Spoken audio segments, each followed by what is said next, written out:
Hey everybody, Darren here with Nick from One Plus Armour. We've got a Batrep here to help Nick practice for the Capital City Bloodbath. And we've got an 1850 game tonight using Capital Bloodbath rules as we know them right now. I've brought my Space Wolves list as previewed last week, and Nick has brought his demons. So we are playing mission 4, which is kill points, control objectives, and tertiary is table quarters, line breaker, and ground control, which is contesting or holding objectives. We've set up our armies here just for a preview, so I'll go over mine first, I guess. So I'm running the Death Pack, which consists of a Wolf Lord right here. The Wolf Lord here is upgraded with runic armor, the Kraken Bone sword, not the Kraken Bone sword, the Ice Fang of the Lost Wolf or whatever, the AP2 initiative sword, and a Storm Shield. And he's brought a couple of wolves with him here. As part of the Death Pack, he's accompanied by 4 Thunderwolf Cav here. 2 of them are just stock with Storm Shields, and 2 have Power Fists with Storm Shields. And the other part of the Death Pack formation is just a stock Grey Hunter squad, 5 of them with 1 Melt-A-Gun in a drop pod. I didn't bring my drop pod, unfortunately, so this double stacked Rhino is going to be our drop pod. The drop pod is just stock with the Storm Bolter. And that formation allows anybody in that formation to run and charge, or they can also choose to roll 2 hits of 1, and each unit can do that. It can choose separately. So that's that formation. Then I've got a Murder Pack. The Murder Pack here is made up of 3 units of 5 Wolfen. The units basically are mostly Thunder, Hammer, Storm Shields. Each unit has 1 Frost Axe, and these 2 units at the front here have a Frost Claw each. And and that's basically it. And the Murder Pack basically allows them to add +1 per each unit in the Murder Pack to the Curse of the Wolfen rolls, so adding +2 in this case to the Curse of the Wolfen rolls, which affects people within 6 inches of the Wolfen themselves. And then finally, I'm rounding up my army here. Not sure how well they're going to do in this game particularly, but I really wanted to use them. I've got the Wordstorm Brotherhood here. Literally twin brothers, because they're all exactly the same. There are 4 level 2 rune priests mounted on Space Marine bikes, each with runic axes of different colors, so we can tell them all apart. And they all have psychic hoods. They're all upgraded to master level 2. And the red axe guy has the Helm of Durfast, which allows you to re-roll hits. That's basically it. And their special ability is that they can manifest Living Storm, which is 3 warp charges, and it has to cast at the beginning of the psychic phase. Basically, it's 4d6 shots, strength 7, AP 2, I believe, and plus 1d6 per rune priest in play. So I think 66 or 76 strength 7 shots. So the Witchfire, so you have to roll to hit. But the Helm of Durfast allows you to re-roll the hit. So that's fun, hopefully. Psychic powers wise, so these guys, I rolled them both on Librarius first to fish for Veil of Time. Actually, 2 of them got Veil of Time, which allows me to re-roll all saves. And 1 of them got a Psychic Fortress, which actually gives me Fearless and Adamantium Will within 12 inches of the Psyker, which might be useful in this army. And the other guy got Null Zone, which is decrease invuln saves by 2. That's decent. And then they all rolled also on Biomancy, and almost all of them got Iron Arm, and 1 person got Life Leech. And the Warlord trait I haven't rolled yet, but we'll come back to that. All right, Nick, let's go have a look at Nick's army, which is beautifully painted, by the way. All right. See if we can highlight this. So I'm bringing demons. So we're going to do rolling 2 demon cads. 1 being run by Fate Weaver, the other one being run by Be'lakor. And they also brought their best friend, D-Thirster. So the D-Thirster's got the Armor of Scorn. It means all weapons, anything hitting him is -1 strength, and it gives him Adamantium Will. He's also got the axe, that's basically a D weapon. Bellacor's Be'lakor. He has all the telepathy spells, 4+ invul save. He also has shrouding, so in ruins he's always adding +2 to his cover save. He's an eternal warrior. He's a beast with armor bane and flesh bane. And then Fate Weaver has a ton of spells. Knows all the change spells in his 2 heads. Know either summon or sacrifice. And I also rolled Enfeeble on him and Shriek. The troops choices, one is going to be a unit of 16 horrors. I'm keeping them for an OBSEC unit, but they'll also generate 3 warp charge. And this unit, I think, rolled summon or sacrifice. One of them rolled summon, one of them rolled sacrifice. The other one is a unit of 13, so they'll generate 2 warp charge. The other 2 troops choices will be 2 units of Nurglings. I love Nurglings. Yeah. It's a cool model. Oh, look at this one. They're like eating this dude. Yeah, they're all like kind Sweet. of posing for pictures with their prey. And then finally, the last unit I have is a unit of 8 Screamers with 2 Heralds. You'll have to excuse, I'm proxying 2. My other Zinch Herald is in the mail. That doesn't beat my Rhino drop pod. I love the Rhino drop pod. So this Herald is a level 3 on a disc. He's going to have Paradox. Paradox is a weapon that adds +2 strength, but the best thing about Paradox is whenever he casts or manifests a psychic power, he can actually switch the dice over to the opposite result, which essentially means he's always guaranteed to cast a Warp Charge 1 power. 3 dice will guarantee him a Warp Charge 2 power. 5 dice will guarantee him a Warp Charge 3 power. And he rolled Cursed Earth. And he has Prescience, and he Sacrifice as well as Flicker Fire, and he also, has the Greater Locus of, Exalted Locus of Conjuring, which adds +1 strength to his Flicker Fire results. So basically, his Flicker Fire strength 6, and the other Herald has the Grim book, which essentially means that he chooses a unit within 24 inches, and that unit gets +2 their invul save on a 3-up. On a 1 or 2, that unit loses -1 of their invul save. But Fate Weaver gives you 1 free reroll every player turn, so that you usually save that for the any roll, right? Any roll, yeah. Yeah. So then he'll be able to grim different units and whatnot. So Screamer Star, basically. Screamer Star, yeah. Fate Weaver, Be'lakor, D-Thirster, D-Thirster, and a whole bunch of guys. Yeah, a bunch of little guys, yeah. All right, that's hardcore. Okay, and hope everybody noted the amazing paint jobs on these models. Just really, really excellent. So, cool. Okay, well, we're going to figure out warlord traits, deploy, set up our objectives, and then we'll be back.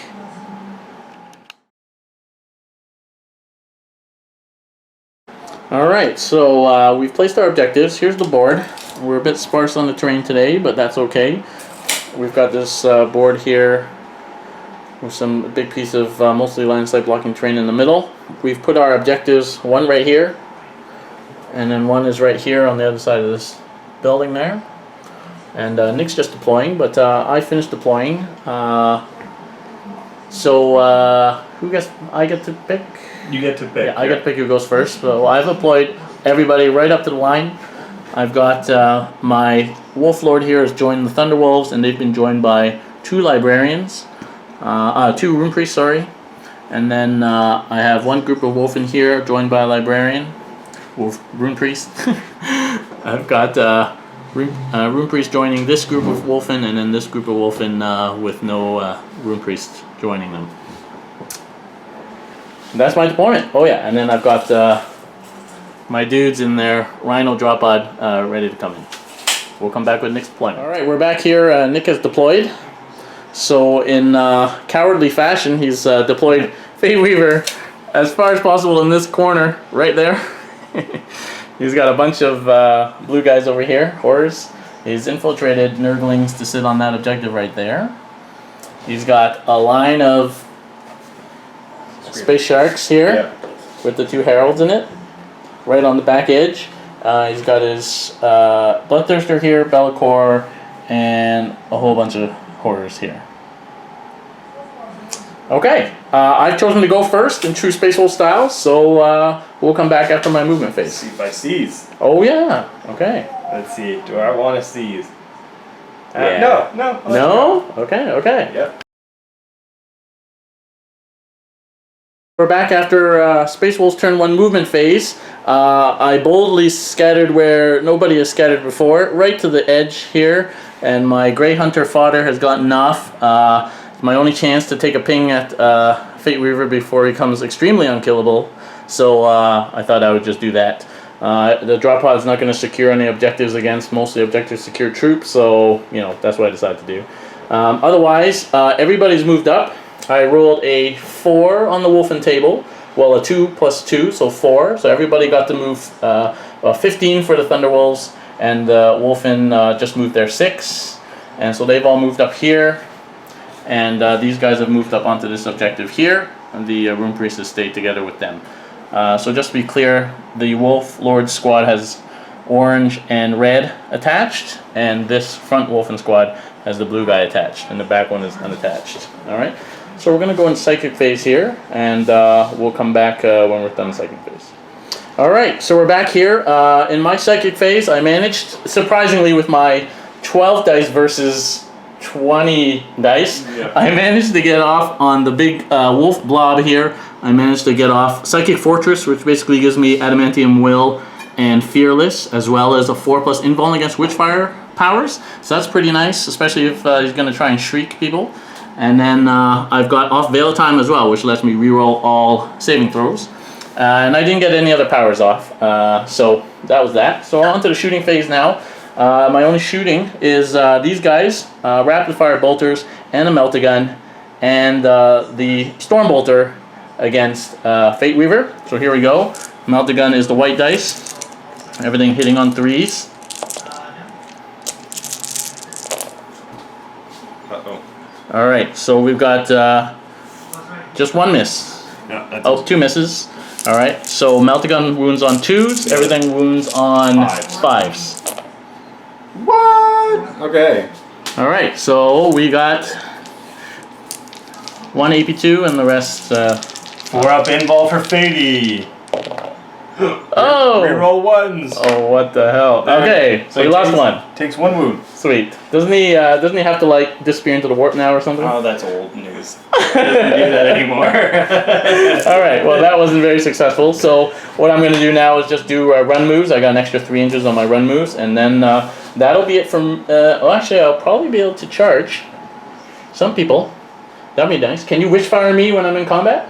No, right? Okay, yeah, we'll be back. No, bud, potentially. What I'm probably going to do is end up trying to get the wolf blob into these Nurglings here. They're definitely within range. And we'll see how far the wolf can get. I don't think they'll be able to get close enough. But yeah, so we'll be back. Okay, so I've done my run moves with a fleet and the +3. I basically got my wolf lord group up here just around this wall so I can see these Nurglings. We think that this will still allow them to charge, even though I got Rune Priests here. They didn't turbo boost, but they're still in coherency, so I think that still allows the wolves to charge. If we are wrong, please let us know in a polite manner. The Wolfen all ran 3 or 4 inches. They all come up here, they come up here, and these guys have come up here. So let's see if we can make it in. No Overwatch, obviously. Oh, and you're more than yeah, happy. that's 11 inches. Okay, so we're going to move in and check this out. Okay, so as expected, the Wolf Lord literally just murdered those 3 Nurglings in one swoop, and consolidated a good 5 inches. So I've moved right up to here and managed to conga line these dudes. And so I think that's the end of my turn. I got 2 points for killing those Nurglings, and on to Nick's turn 1.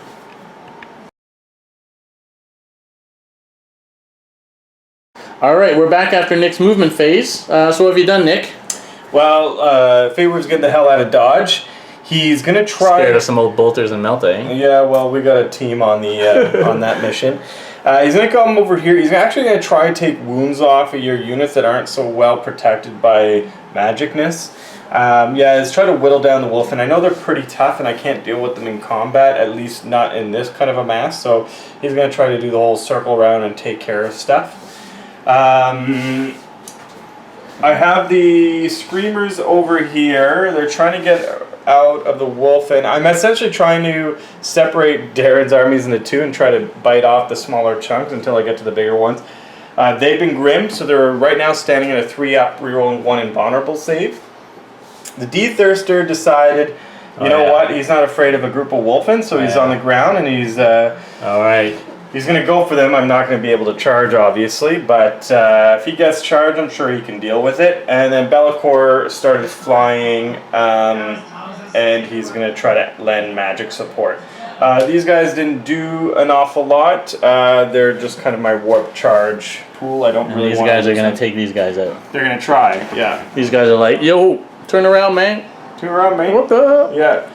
Welcome to our hood. Okay, so we're going to do some psychic shenanigans, and we'll be right back. Alright, well, Psychic Hoods really paid off at the end of the Psychic phase. Fate Weaver didn't manage to do anything except -1 strength and toughness on this blob squad there.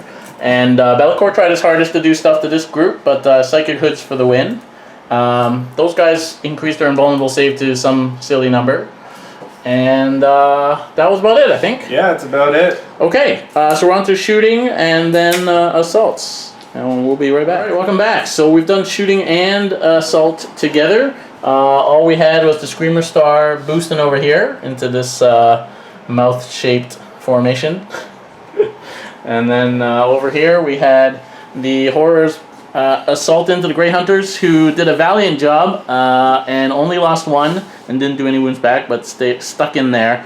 And good job, guys. Good job. Okay, so we'll come back with my next turn, Space Wolf turn 2.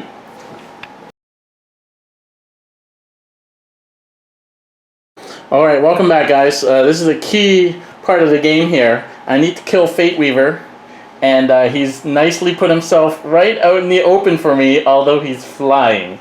So I need to ground this mofo, and so my plan is to shoot 66 living storm shots at him, to see if I can stick 1 wound and make a failed grounding check, and then he is basically toast, like this. To hedge my bets, though, I got these guys going in to save the Grey Hunters, because, you know, they're Space Marines, they're worth saving. But they can turn around very easily. So, what we're going to do now is Psychic Phase, so, Winds of the Warp. Whoa! 6, oh my god, okay.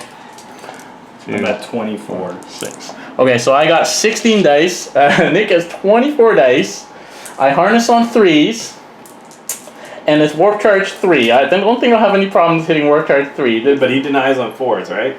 He's the Psyker who's higher level than you. That's right. So it's a battle. This is what the game comes down to right now. And yeah, so this should be fun. I think this is going to be fun. Let's do it. It's like me casting multiple vortexes. You just have to do it. Okay. So how many dice should I use? Enter in the comments now. Okay. So I think I'm going to use...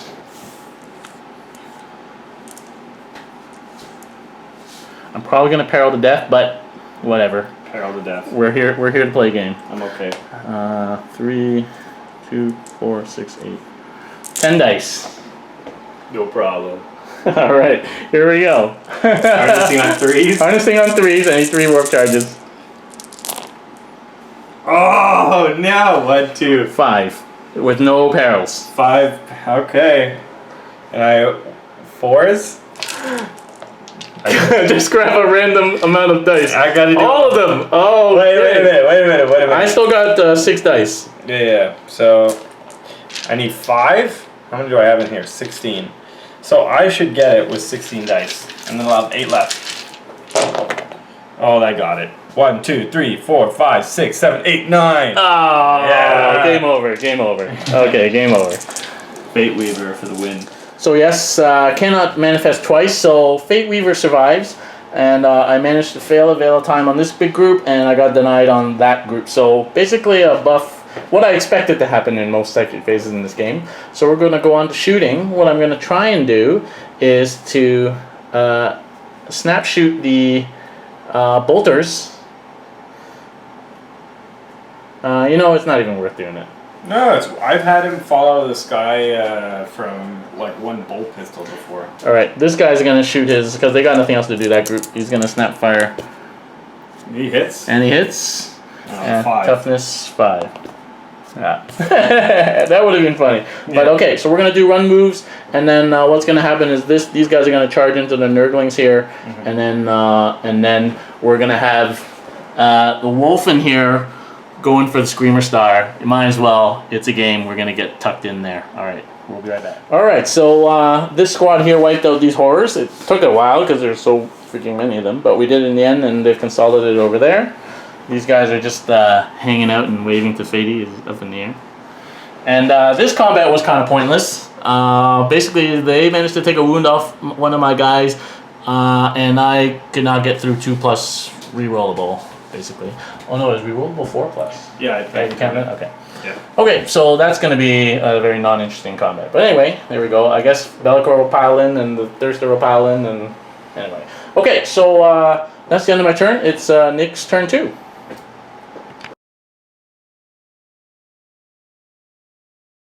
Alright, so Psychic Phase and Movement Phase. So the Bloodthirsters come up to join the action here. They tried to Curse Earth this time, but actually was denied. So that's good. They only have a 3+ rerollable, which might prove significant. Then Fate Weaver and Bellicor here tried to do a bunch of things and were either denied or failed, actually, a lot of times. And that's about it. So we're going into shooting. Do you have any shooting, Nick? Warp Storm table. Oh yeah, Warp Storm table, okay. 4. I get to reroll that because of Fate Weaver's Warlord trait. 7. Warp is calm. The bad one. Oh, no, so that means nothing. Okay. So no shooting, so you're going to assault. I'm going to run here, actually. Okay, so you're going to run those guys. 4 inches, I'll run them, and then I'll... And then your Bloodthirster is going to go in, right? Yeah, exactly. Alright, we'll just move him in. You can't fail. Okay. There he is. Mr. Big Wings. And Bellicor's still flying, so nothing's happening there. Okay, so we're going to work out this ridiculous assault here. I think my Wolfen are going to die. But maybe they'll take some people with them. Yeah, hopefully. Unfortunately. Alright, here we go. So this combat went a little bit as expected. I managed to kill 1 Screamer with Death Frenzy attacks, and we took 3 wounds off. The Bloodthirster was down to 3 wounds. And then he literally just swung once with the ridiculously oversized axe and killed everybody. But anyway, so that was pretty fun. That side of the board is now completely empty, other than demons. And yeah, nothing else happening over here. So that's it, Nick, I think, right? Yeah. So we'll go on to Space Wolf's turn 3. Yep.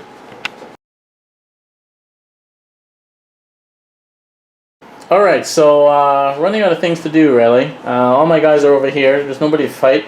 I can't get these guys out of the sky. We tried to pot shot them with some bolters, and the Melta actually hit, but then failed to wound. That would have been hilarious.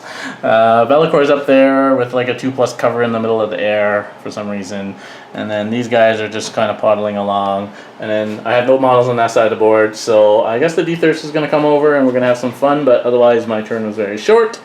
And I got Veil of Time off. That's about it. And that's it. On to Nick's turn 3. Alright, so Demon's turn 3.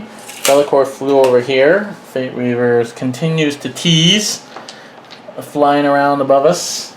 The Bloodthirsters come over to play. Those guys are, I don't know what they're doing over there. And those guys are just hanging out over there.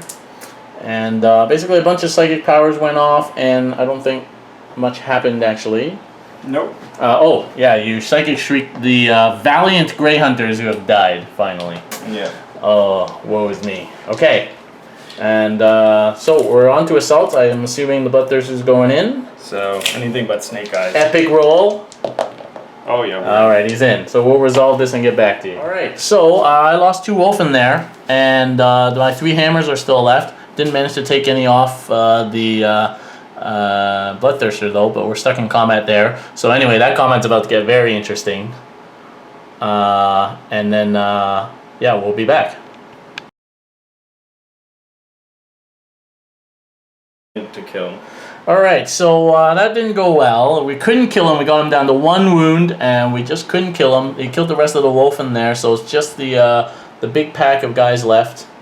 And then I've got my librarian still sitting on this objective here, and these Wolfen are hounding Bellicor, because I suspect Nick wants to kill that drop pod to get that table quarter or whatever. And that's the end of my turn 4, so up to Nick's turn 4. Alright.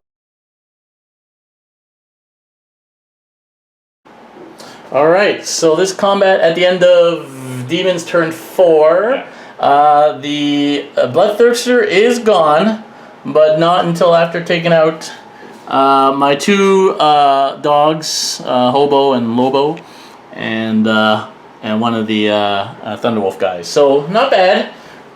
Took them down, and consolidating over here to get these Nurglings, I think. And yeah, so next my turn 5. Alright, so at the end of my turn 5, my big unit has swept along this way and multi-charged the Nurglings here and the blue things that were holding this objective here. It was pretty much massacre, as expected. Reduced their numbers from infinity down to 3, and they're just off that objective, which is great. And then the Nurglings here are tied up and also too far from that objective, and they've got half of one and a half left. I didn't take any damage there, so that's pretty good. My Wolfen, I decided just to hang out here so I don't give away any casualties.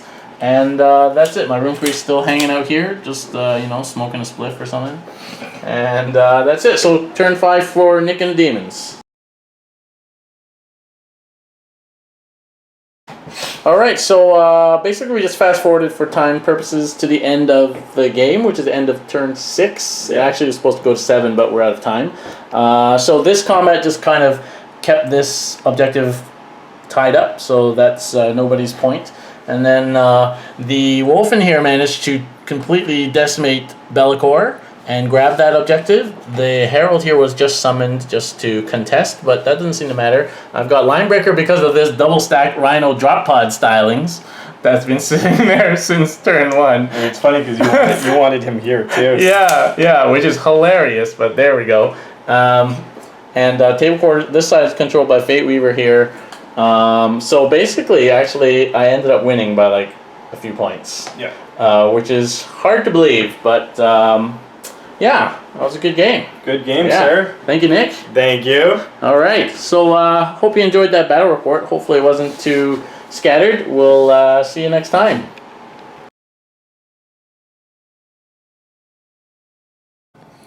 Hey guys, welcome back to the post-match self-analysis. So I won the game, but you know, only because it didn't go on to turn 7 because of time. Actually, we were discussing it afterwards, and probably still would have won the game. The most he could have done, I would have killed that Herald on the second objective. He could have summoned another one and maybe contested that, but ended up I would have got double kill points for that Herald. Killing Bellicor was a big one, so overall I think I would have won anyway. That melee that was in around that first objective with the Screamer Star, that wasn't going anywhere anytime soon. So overall, just barely squeaked out a victory. Things I did well. I think moving most things to the left at the beginning was smart. I took his Bloodthirster out for a long period of time. I'm not sure I would have thrown that Wolfen unit again to the Screamer Star. I just got a bit excited and thought it would get into a combat, but if it was the tournament, I probably would have sent my whole army left. And then I definitely wouldn't have tried to cast Living Storm so many times against such, 20-something psychic dice. But, I wanted to get it off and just, it would have been cool if I would have shot Fate Weaver down with Living Storm and then charged it. But, in the end, the Fate Weaver didn't do that much. Neither did Bellicor. The Bloodthirster was hard to take down, but we did take it down eventually. It was buffed to hell, so it was pretty hard to take down. But the Wolfen did pretty well. The Wolf Lord unit did extremely well. I don't think they lost anybody except for maybe a Thunderwolf or two. The Grey Hunters were a bit useless, but the drop pod got me Linebreaker. So drop pod was a big deal in the end. Overall I think my army did pretty well. I'm gonna stick with the same army, play it against a bunch of different opponents, get good at it. It's a hard matchup for the 4 Rune Priests against so many psychic dice, but actually they did pretty well. And I thought Nick was a little bit unlucky with his psychic dice throughout the game. But you know, he got his key powers off, which is what he needed. So yeah, it was a tough match, but we squeaked it out just playing strictly to the mission. I wasn't just trying to kill things. You know, lost myself in the enthusiasm a couple of times, but otherwise I think I did pretty well. If you have any comments, suggestions, criticisms about how we could have played, or things that we got really wrong. I know we got the thing about the charge and the bikes and the wolves being in it, but at the end that only affected a couple of nurglings, so it was fine. So, you know, let us know in the comments below, and like and follow. Alright, thanks very much.